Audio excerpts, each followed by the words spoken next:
जो कुछ हुआ उसका कसूरवार मुझे समझते हो तुम? कसूर तो था दिलान, तुम्हारी जिद ही थी जिसने हमें तलाक के दहाने पर ला खड़ा किया, मानो या ना मानो। और तुम भी तो हार मान के बैठ गए थे। मैंने कभी हार नहीं मानी, न पहले न अब। नहीं चलेगा। हम दोनों इतने जिद्दी हैं कि शायद कभी एक ना हो सके। मगर चाहे ख्वाब ही क्यों ना हो, मैं तुम्हारे बगैर जिंदगी नहीं चाहती। अब क्या होगा बारान? यूं ही जाने दोगे मुझे? वियाना वापस चली जाऊं और तुम देखते रहोगे? तुमने कहा था नहीं जाने दूंगा।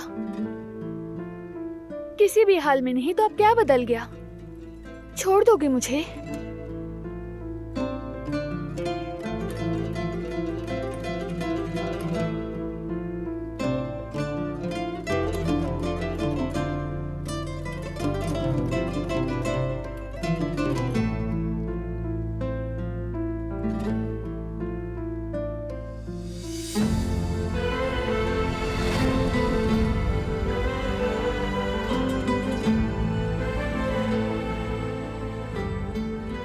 काश भाभी बेबी को इतनी जल्दी वापस ना ले जाती।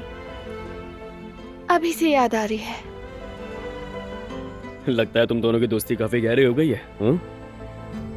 जी बिल्कुल भाई, बहुत ही खूबसूरत एहसास है फूफो बनना। उसके बगैर कैसे रहूंगी समझ नहीं आ रहा। तो फिर मत जाओ ना। काश के ऐसा करना मुमकिन होता।